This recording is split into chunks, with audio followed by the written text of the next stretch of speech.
Greetings, Dr. Wolfula here to present a very important special audio presentation that your ears cannot dare unlisten to. Does that make sense? Oh, it doesn't matter. Listen to this.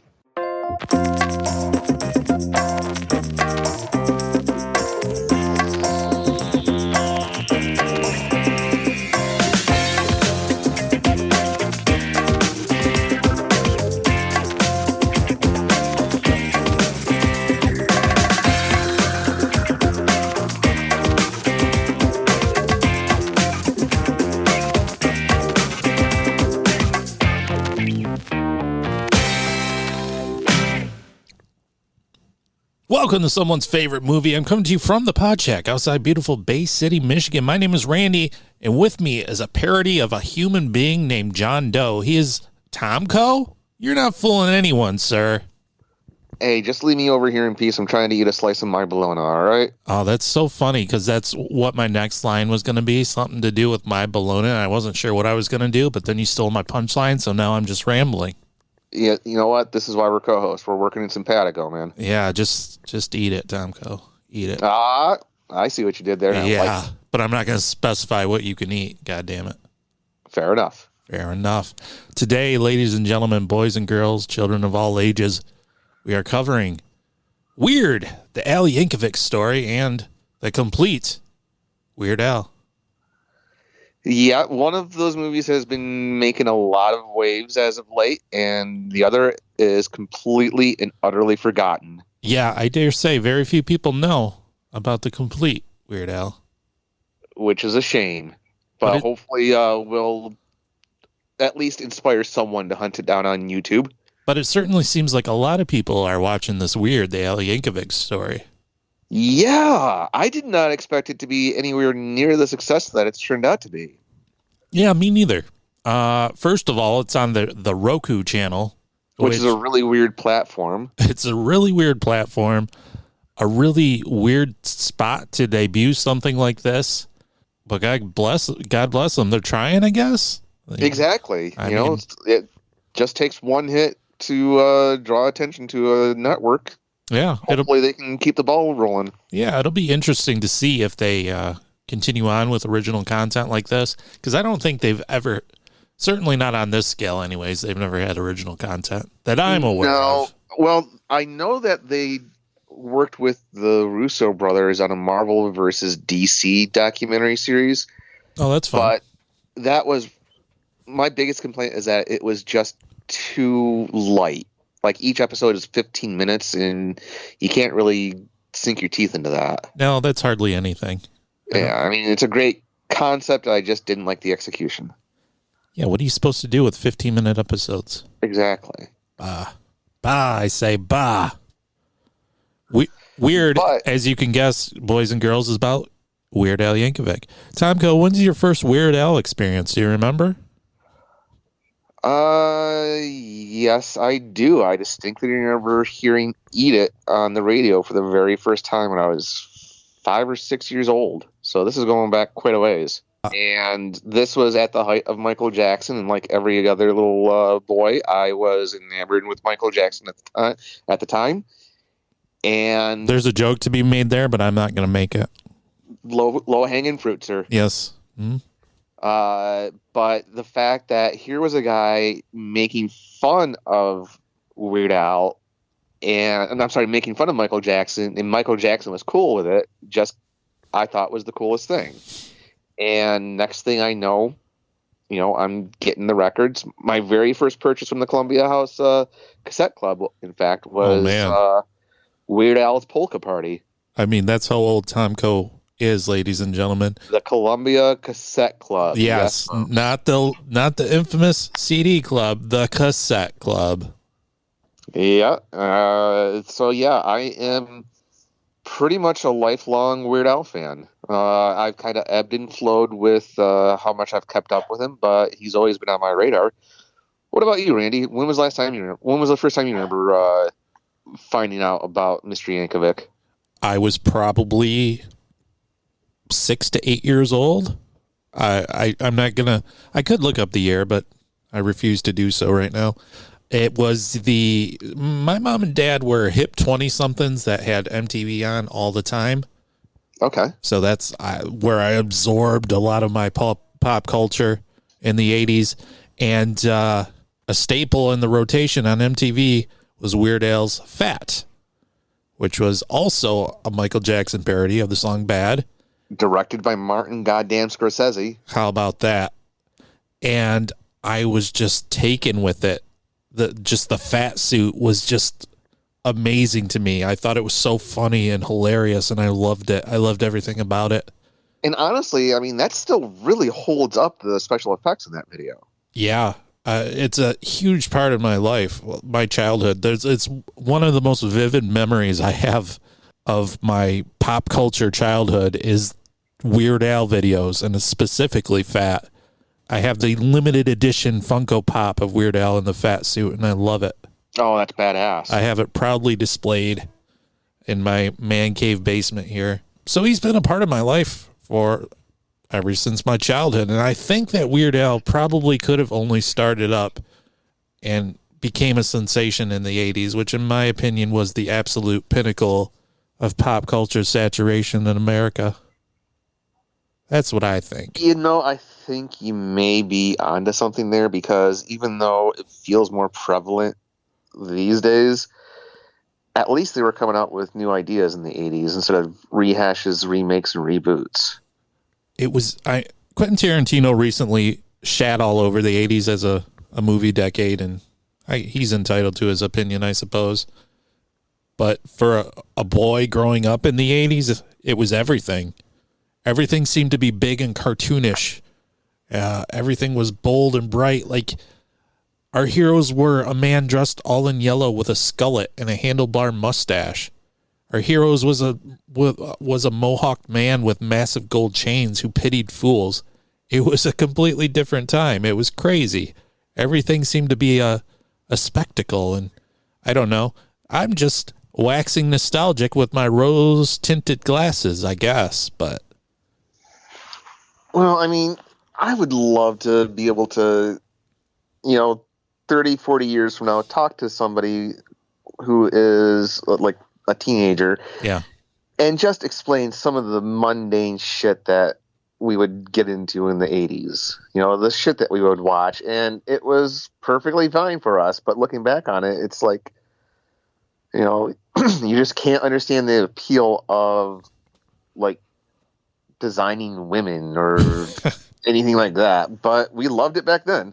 Yeah, it was a time when everything had a mascot and a subsequent toy line and a cartoon and action. Which, looking back on it, yeah, they were just marketing toward us, but they were effective. Oh, 100% they were.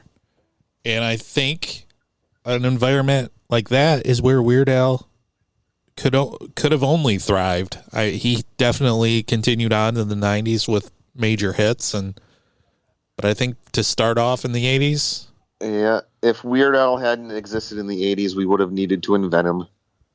Yeah, this is true. He's like a Mad Magazine come to life. God bless him. Yeah, and from what I understand, he's like ridiculously smart. Isn't he like a card carrying Mensa member?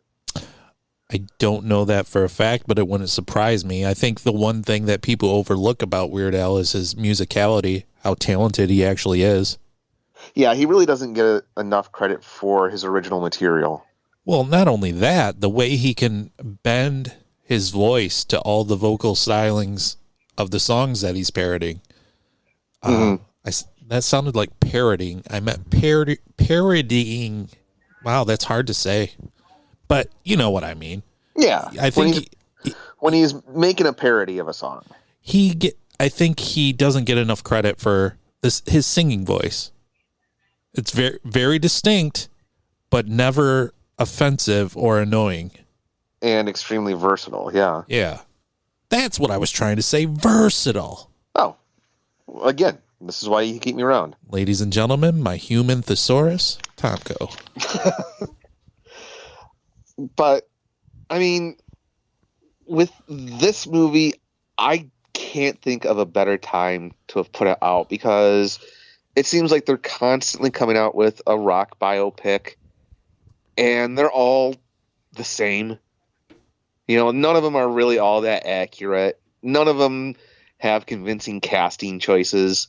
So why not just lean into the worst aspects of them just to hopefully kill them off? Yeah, it's funny. I was aware of this movie, and I knew it was coming out, I think, in the spring or something, or at least the summer. Yeah, because they first started releasing the publicity photos of a ripped Daniel Radcliffe playing Weird Al, and everyone was trying to figure out what the fuck was going on. Yeah, and I was excited, but I had no idea what it was. I thought they were going to play it as a straight biopic, and I was like, no, of course they wouldn't. I didn't know, you know. I guess in hindsight it makes sense that they wouldn't, but I thought that's what they were going for, and I'm glad I was wrong, because this one is a lot of fun. It is. I'm really hoping that this is the Blazing Saddles of rock biopics, in that after Blazing Saddles came out, all of those old-fashioned Howard Hughes, Henry, John Ford type of westerns were dead. You couldn't do them anymore because it had just been massacred by parody. I'm really hoping that that's what happens with these rock biopics. Boy, I hope so, because I'm not a big fan of them. I think Walk the Line started us down a dark and treacherous road of all these musical biopics, and God, stop them, please. I mean, did we need Rocket Man? Did we? I don't know. I keep waiting for the Sha-Na Na rock biopic to come out, because eventually they're going to run out of ideas. Sure. So Weird, the Al Yankovic Story, is indeed a parody, and why wouldn't it be? In hindsight, like I said, it makes sense. Man made a living parodying songs. Why not parody biopics? And boy, does it do it effectively. I really actually do kind of enjoy how they were able to mix, genuine facts straight out of Wikipedia with completely ridiculous, over-the-top parody, though. Yeah, I mean, at the beginning, it starts off in a more subdued pace where everything could have more or less happened. And then by the middle, it detours. And at the end, we're going insane. Yes. And I got to give this movie credit for going with the only ending that would have possibly made sense with this movie, but we'll get to there. Sure. So, you want to go ahead and run down the plot, sir? Or? I can do that. So it starts off with Alfred Yankovic. He becomes interesting in parodying songs, and his father is completely against it. Until one day, well, he wants to be a musician too, and he's smitten with the accordion after a traveling accordion salesman comes to his house and tries to woo him in the ways of the accordion, to which his dad promptly beats the accordion seller's butt, but his mom secretly buys it for him. He eventually becomes a virtuoso at this thing, and he's allowed to unleash his prowess at a illicit polka party that him and his teenage friends are visiting. So he sneaks out of the house, and he uses a hay boy to stuff in his bed to pretend that that's him sleeping in bed while he was out having this polka time. And that's my favorite gag in this whole movie. It makes me laugh every time I think of it, the hay boy. I don't know if I can think of one particular gag as much as I don't know. I'm just really digging the whole atmosphere of this movie, because this has been like the first bit of parody that has also kind of been a criticism that he's released. Am I correct in thinking so? I could see that, I guess. Yeah, I could see that. It's definitely more deeply sarcastic than a regular Weird Al song, I would think. Oh, yeah. At any rate, he goes to college, and one day him and his roommates are listening to My Sharona on the radio, and he's suddenly inspired by looking at a pack of bologna sitting there on the counter.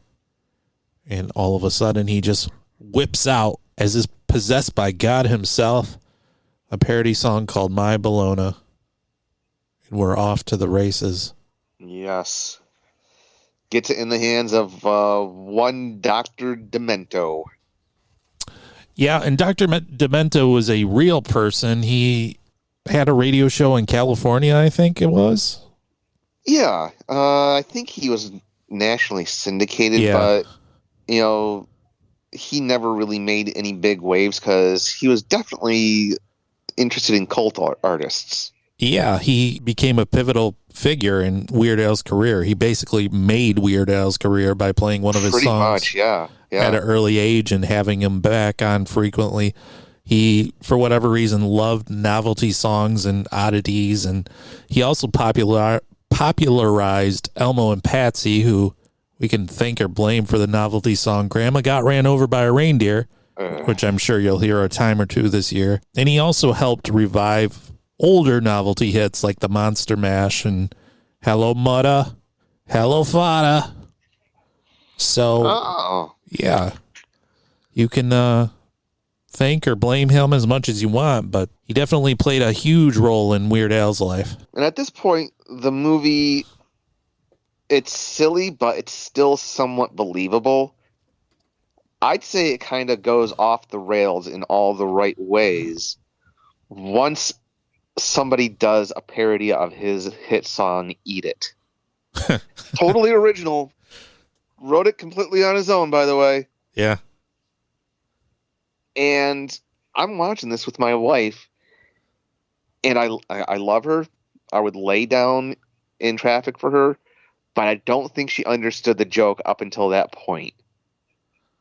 Where she was expecting a straight-ahead biopic, and then finally she looks at me and she's like, that didn't happen. In the movie, there's a much-coveted Yankovic bump, where if he parodies your song will receive a huge bump in sales. And I guess that's an actual thing, though. I could see that. Yeah, I think it's very much exaggerated in this movie. But, oh, yeah.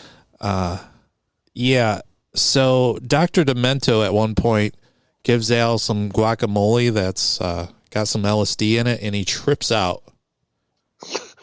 And he comes up with the song, Eat It. A certain artist named Michael Jackson has taken that song and wrote his own parody of Eat It called Beat It, which makes Weird Al so mad because he thinks, and rightfully so, that people will assume Eat It is actually a parody of Beat It instead of the other way around. I can't imagine anybody would ever, think that. And at the same time, Madonna, played by the amazing Evan Rachel Wood in this movie, comes into Weird Al in search of that Yankovic bump and starts a relationship with him, trying to get him to parody her song Like a Virgin, even though he only wants to write sweet originals. Madonna throws herself right into Weird Al's arms. And can you blame her? I'm watching this movie as Weird Al and Madonna are making out and having all the sex and carrying on this torrid romance, and I'm thinking, I wonder what the real Madonna thinks of this, or if she thinks of it at all. Yeah, that's true, but I'd like to think that she's heard about it and would be cool enough to laugh at it. I live in Bay City, the birthplace of Madonna. There's a huge Madonna mural in downtown, and didn't she refer to Bay City as the dirty little town on the lake? She sure did, yeah. We were actually looking at a house not too far from our own right now that we found out was Madonna's grandmother's house, and I was like, oh, that's kind of cool. And that's all I have to go on with that story. We never bought the house. So, and in retrospect, it wasn't a great story, but I just want to drop that factoid. Okay? Is that all right? Man, you could have had tours go through that house. Yeah, could have. Would have been your own little cottage industry. Missed opportunities, I say. Live and learn. So, yes, at this point, isn't Al now taking to protect himself with his platinum record awards? Yeah. They're saying that he invented like the type of jewelry that gangster rappers wore. Any other movie, and it would be completely stupid, but it works here. It does work, and there's also a scene where he's attending this party filled with all these 80s celebrities, and they're all just glorified cameos, really. Oh yeah, I forgot. They parodied Gallagher like right before he passed away. Yeah, and there's also Conan O'Brien is playing oh my god, why is my mind blanking? Andy Warhol. Thank you, mind, for kicking back in there. We've got somebody playing Pee Wee Herman. I mean, there's all these. It's really a sight to see, and I will say that this movie is shot really well. It's really slick. It is. It's not a low budget affair at all. It's way better looking than you would ever expect something on the Roku channel to be.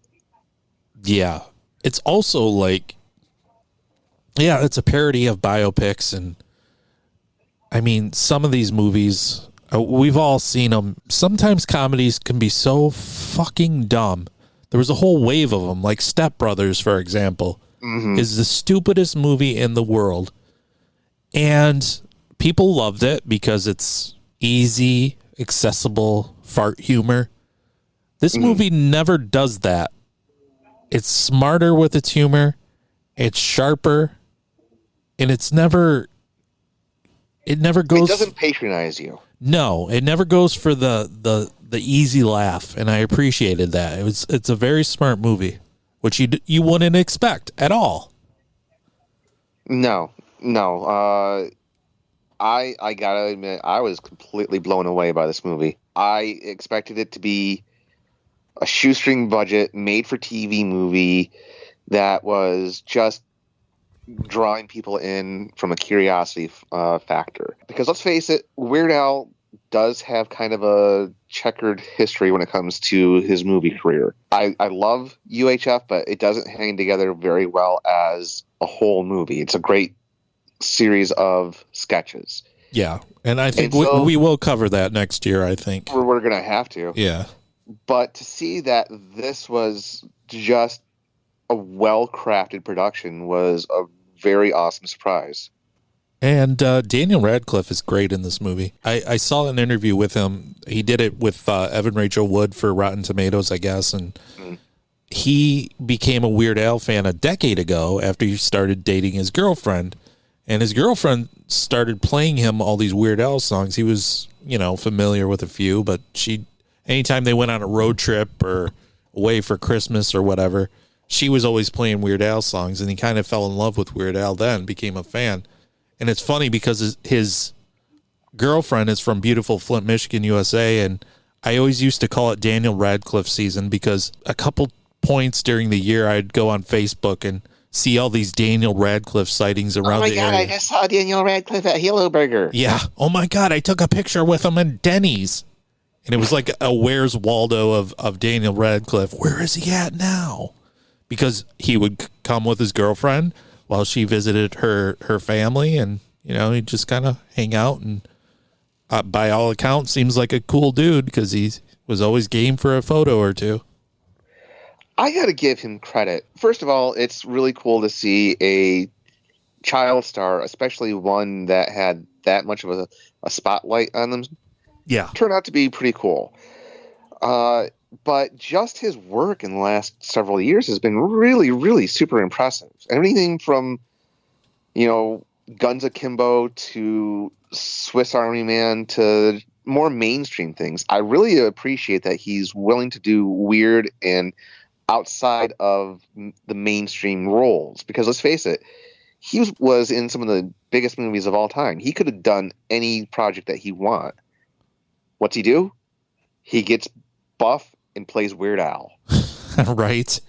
Yeah, I mean, he could have coasted off the fame of Harry Potter forever. That could have been all he didn't have to coast. He could have survived off of residuals and interest. Yeah, he could have been Macaulay Culkin and just Exactly. kind of faded away, but he really chose to take his name and his fortune and do interesting things, and I really like the guy because of that. Evan Rachel Wood also was a child actress. She first started in the movie 13, which I remember when it came out was this big indie darling. And I remember seeing it, but I don't remember anything about it. So, you know. And she's done well for herself. She had a few bumps in the road, like, I don't know, becoming engaged. Marilyn Manson? Yeah, becoming engaged to Marilyn Manson at a very young age. But she seems to be over that, and good for her. Exactly. And like I said, she's amazing as Madonna in this movie. She really is, yes. This movie's not going to be up for Oscar consideration, but just give her an Oscar, goddammit. I would love to see it win a technical award, you know? Something. Yeah, it would be cool. Why not? It deserves it. So, I want to skip to the ending. Okay. Just because I thought it was amazing. His ego is out of control. He's going to war with Michael Jackson. And finally, he manages to turn himself around just in time to get gunned down at an award show. He's at war with Pablo Escobar. Yes. Because Pablo Escobar kidnaps Madonna, and Al has to go in, machine guns blazing like he's Rambo, to free his beloved Madonna. It's amazing. It really is. And the best part about end joke was the closing credits, where they're showing the scenes that they recreated for the movie. Yes. And then, for whatever reason, they decided, okay, let's go ahead and have Al stage these completely fake scenes, including his own public execution. Yes. At first, I thought the picture with him and Madonna was real, and then I realized, oh, wait, no, it isn't. No, it isn't. I looked it up, and he said that he met Madonna once in like 1984 or 85, for 45 seconds backstage, and that was it. What's your verdict on this, sir? Should people see it? Absolutely. Any comedy fans would definitely appreciate it. I think comedy fans and music fans in general. Maybe. There's a certain segment of the audience that would think that it's a stupid movie, I think. Okay, any music fan that doesn't take things in life too seriously. Yeah. My only knock on it is that I felt like it was a bit too long. Yeah. For me, it kind of dragged on near the end, but yeah, it's whatever. This is not the first movie talking about the history of Weird Al, though. It's not. There was one before that. A straight to VHS classic by the name of The Compleat Al. And am I mistaken in thinking this is also a parody of music documentaries? It absolutely is. Because I know there was a Complete Beatles. Yes. Okay. Well, here's the thing. Both movies purposely misspell the word complete. Yeah. Because they were kind of goofing on, the Beatles were goofing on the Complete Angler's Guide, which was like an old fisherman's guide. Okay. And so Weird Al decided what a great joke, Beatles. They parodied their parody. Okay. Now you're a huge Beatles fan. Have you seen the Complete Beatles? That was how I got introduced to the Beatles. Okay. But no, I mean, the great thing about the Complete Al is it starts out as a point-for-point spoof of the Complete Beatles with the dreary opening scenes of the subject's hometown. The old grainy black and white stills. And then it just loses its goddamn mind. I love the fact that it's a completely nonsensical movie that does not even attempt to tell a linear story whatsoever. And you just go on with it until the movie becomes bored with itself. So one of the first scenes in the movie is it begins at a rock show with a Hendrix-esque Weird Al jamming on his accordion and then lighting it on fire, and it is awesome. It is. And when I first saw this movie, I was 9. I didn't know who the hell Jimi Hendrix was. Yeah. I didn't know what he was parrying. I'm just thinking, what the hell is he doing on stage like this for? The fact that this movie is out of print is kind of shocking. Yeah, you can still watch it on Amazon, but you can't own any kind of copy. You can't own a physical copy of it. You can't own a digital copy of it. You have to turn to bootlegs. Yeah. It is streaming on Tubi right now for free, too.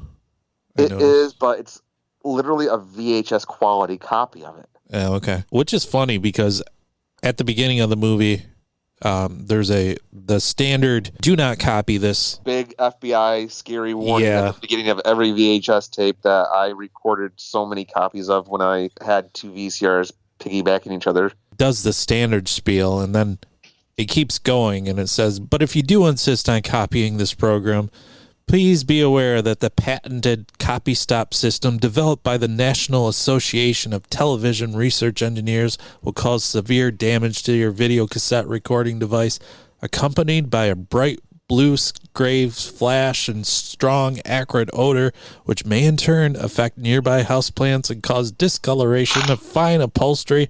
In addition, you may experience headaches, drowsiness, nausea, severe loss of memory, high blood pressure, nosebleeds, and the heartbreak of psoriasis.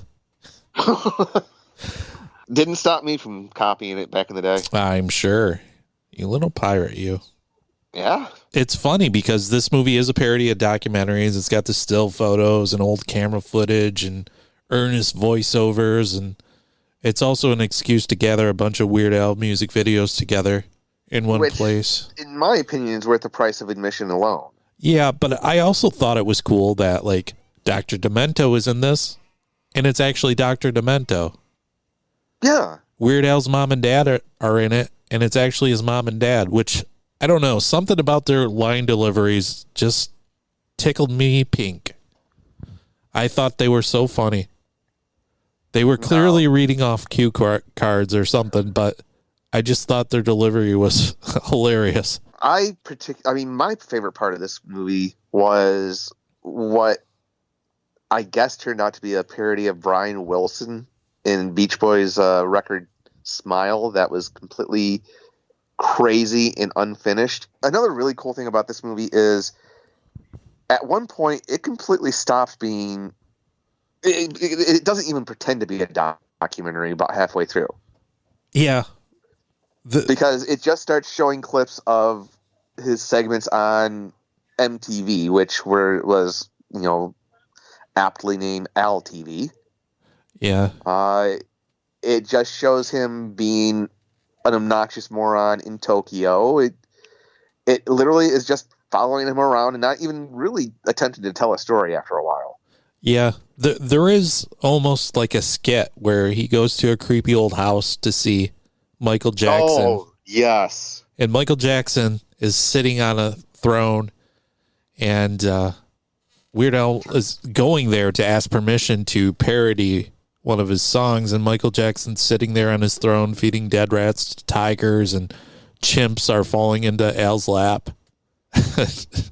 And after he gives Al his blessing with a thumbs up, Michael Jackson turns into a werewolf monster thing, a la Thriller. And I was like, this is amazing, this whole thing. I just can't believe that Michael Jackson, for all of his quirks, didn't have a problem getting lampooned that severely.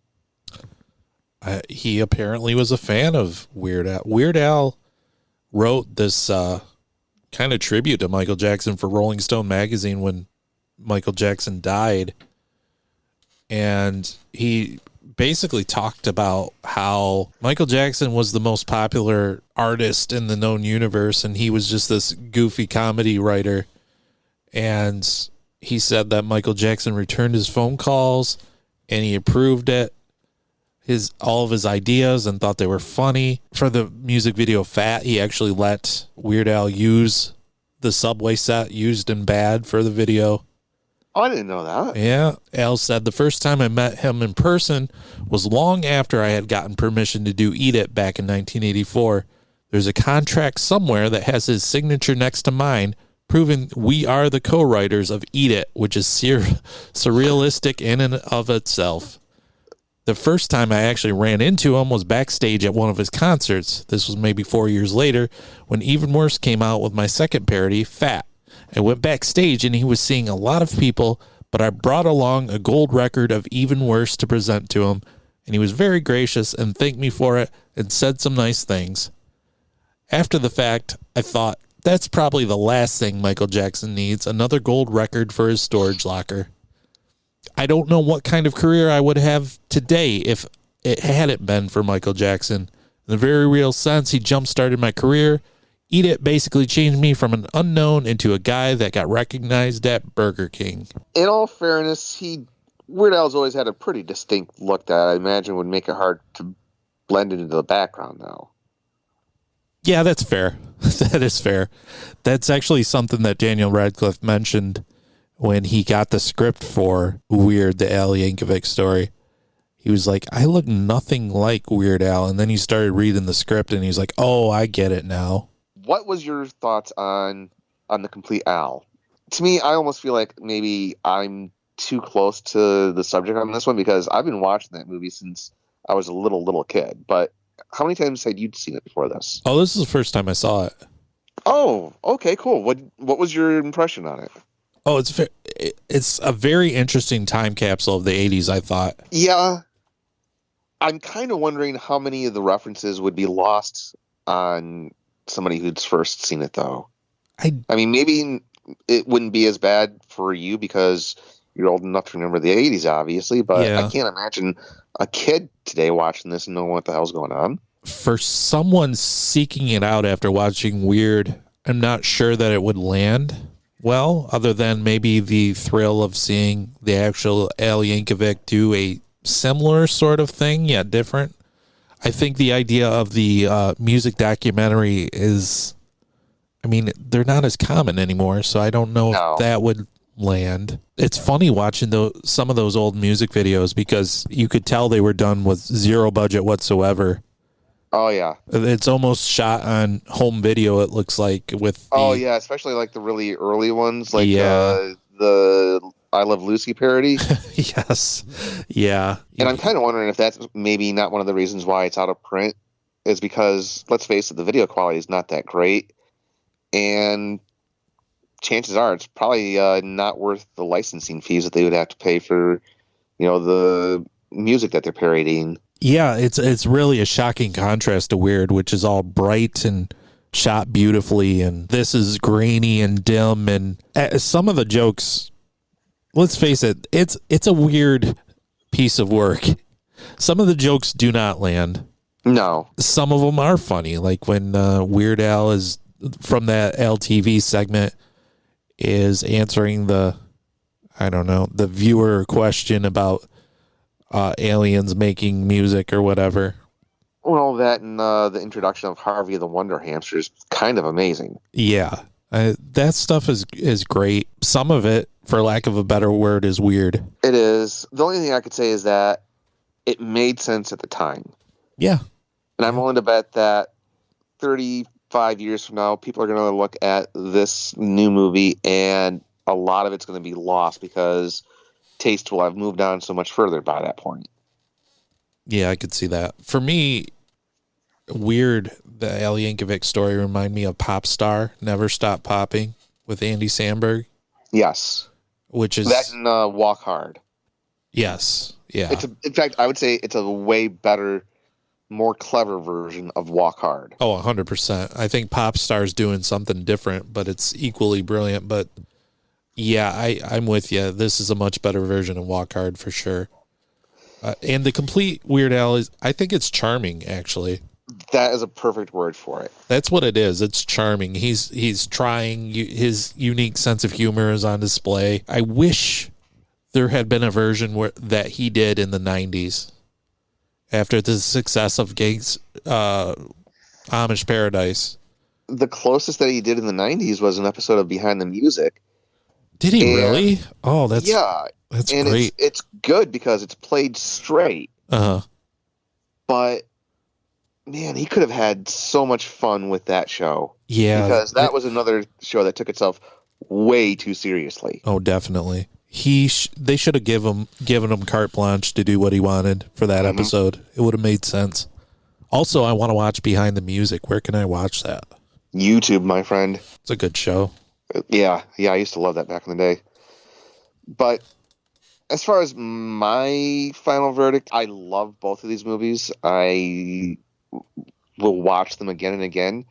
I don't know if I could say that this is either one a great introduction to Weird Al, but if you're already a fan of the guy, jump in feet first. You're gonna have fun. Is there something out there that would be a good introduction to Al that isn't his music? I'm sure he's got to have a DVD or something of his videos. All of his videos. Yeah, you would think so.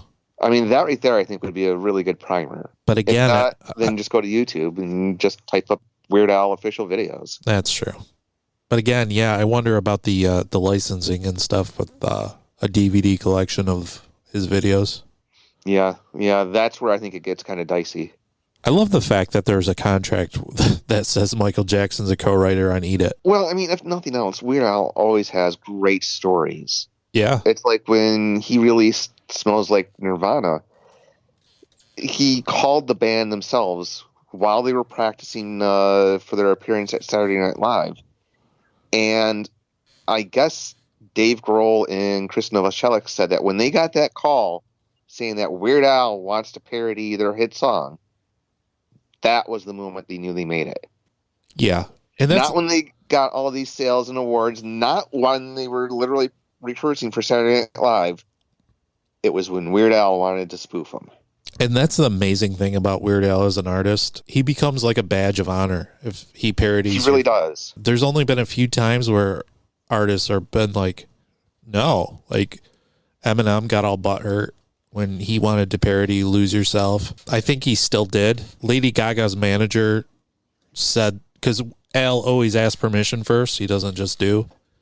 Yeah, that's actually something that is really cool because legally speaking, it falls under parody and fair use. 100%. He doesn't have to get permission. Nope. But he does out of respect. Yeah. Which I think is great. And I think that adds to what he does. And Lady Gaga's manager said, no, you can't do that. And he had already recorded the song. And so he just released it on the internet for free. And Lady Gaga heard it. And she was like, oh, no, I approve of this. So, because the manager didn't even ask Lady Gaga. He just nixed it right off the bat. Well, let's face it. A lot of times, the people who deny him permission kind of come off looking like dicks. I mean, I can think of no better example than the late, maybe not great, but the late Coolio. Yeah, they had a feud for a while, didn't they? I forgot about that shit. He is just as famous for being a dick to Weird Al as he is for having a couple of hit songs in the 90s. Oh my God, you're right. I forgot. I completely forgot about that. Yeah, he made a big public spectacle backstage at the Grammys after winning an award when a reporter asked him what he thought about, oh my God, Amish Paradise. Yeah. Oh, I'm not on board with that. I didn't give permission to that. That was all the record companies. No, I'm not about that. Yeah. It's like, wow, you're looking like a massive dick. As if your hair didn't make you look stupid enough. Now you're going after Weird Al. Man, you're giving me a 90s nostalgia flashback now because, yeah. When was the last time anybody thought about fucking Coolio? Yes. Oh, now I'm looking it up because I forgot about that. Did you ever hear about another person that rejected Weird Al's parody was Paul McCartney? I did hear that. I watched a clip of Weird Al was on Conan, and he was talking about how he wanted to parody Live and Let Die. He was going to call it chicken pot pie. But Paul is a hardcore vegetarian. Yes. He's like, well, what about tofu pot pie? Yes. It's like, that is the most Paul McCartney way of saying no ever. Yeah, he had a moral conundrum with that parody song, so he basically said, no, but how about this? Yeah. And to his credit, Weird Al makes fun of himself in that interview with Conan, basically saying, chicken pot pie was not a clever thing to begin with, but how cool is it that you're in contact with Paul McCartney? You have that kind of reach. Oh, Weird Al is a massive, massive Beatle fan. You ever see his cover of What Is Life by George Harrison? No. It's actually really fucking good. I'll have to send you a video after the show. I don't think this exists. I really want a Weird Al podcast where he just... Like, there's all these podcasts out there of, like, people in the wrestling business talking about their experiences in the wrestling business. All this wrestling nostalgia. Yep. If you're a wrestling mark, I guarantee you listen to at least 10 of them. Yep. 100% you have. But I would love to have a similar thing, but with musical artists that came up in the 80s and 90s talking about all the weird stuff they experienced. And I think Weird Al in a podcast talking about all his experiences and the people he met, that'd be cool. Oh, you just want Al on like an episode of that? You don't want the entire podcast dedicated to Al? No, I want the entire podcast, nothing but him talking about stories and I would add to that. I would say some episodes are stories about his experiences in the music industry. Some of them are going to be interviews where he's sitting down with the people that he's spoofed. Oh my God, how can we pitch Weird Al this? We gotta get this on his desk somehow. Come on, Al. You do all the talking. I'll be me and Tomko will host. I will edit that show. God damn it. We'll feed you all the best material. Exactly. We'll be your Jackie the Joke Man. Yeah. Except nowhere near as funny. Yeah, and we'll laugh so hard at everything you say. It'll be great. It'll be like we're on the Bob and Tom show. Dream the dream, man. Yeah. Tomko, what's your favorite Weird Al song? You know, I've never thought about it. Right off the top of my head, I'm going to say Christmas at Ground Zero. Okay. Just because on the surface, it is bright, it's bubbly, it's a happy-go-lucky song until you make the mistake of listening to the lyrics. Yeah. And with today's political climate, it's that much more of effective a song. I just love the fuck out of it. What about, and it's an original song. It's not a parody. Yeah, you're right. It is. What about you, sir? What's your favorite Weird Al song? My favorite is Trapped in the Drive-Thru, which is a 2000s Weird Al song. And it's a parody of R. Kelly's Trapped in the Closet. And it's a 8 to 10 minute song about a guy and his wife going to get fast food and being trapped in the fast food line and everything that happens. And there's an animated video that goes along with it. Yes. And it's amazing. I played it for Pookie, my wife, whom I adore, after we watched Weird. And she was like, oh my God, that was great. I'm like, yes, it is. That's why I married you. A shout out to The Saga Begins. Oh, yeah, that's a good one. Just because I remember being really super impressed that he released it, I want to say within a month, if not less, than the debut of episode 1. And he had a completely finished song detailing the entire plot of that movie and had a really professionally shot music video that is a perfect spoof of that. And it's like, all right, the only way possible that he did this is if Lucas gave him an advance copy. And that's really, really impressive. It's certainly possible, right?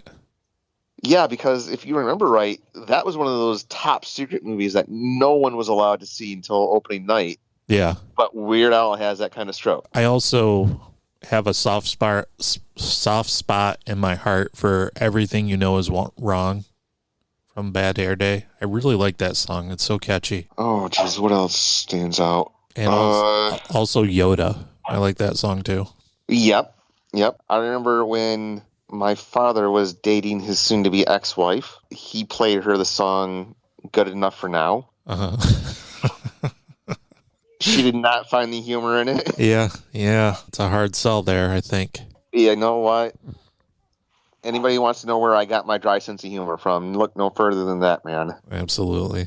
Tomko, where can people find you on the World Wide Web? Nowhere. Pretty much. You can try finding me at The Drunken Dork on Twitter, assuming that hasn't burned to ashes by the time this comes out. Facebook, I think the Jake and Tom Conquer the World page is still up, but I'm not sure. What about you, sir? Where can people try to find you? You could still try to find me on Twitter at mretailslave. Also, a big dumb comedy show called Miserable Retail Slave. We just released an episode today. Hey! We're back. So, does this mean that you get the $8 blue check mark on Twitter now? I should get that. You deserve it. So famous. But and you can find me here each and every week. Ish. Now, speaking of each and every week-ish. Yeah. What do we got in store for the next episode, sir? Next episode, we're doing the stuff. Oh, I can't wait to get my hands on the stuff. A mid-'80s horror satire? Cult classic, I would say. Definitely. Question mark? Yeah. Lots of question marks. I am looking forward to it, sir. Yep. And then we're going to continue with what Tomko said last time would be our 4 days of favorites. I don't know why he said that, but they're all going to be Christmas movies. God help us all. God help us all. After that will be Don't Open Till Christmas, which is a sleazy slasher, which we love. We're looking forward to it. Okay. We're looking forward to you coming back next time here on someone's favorite movie. Bye-bye. Bye.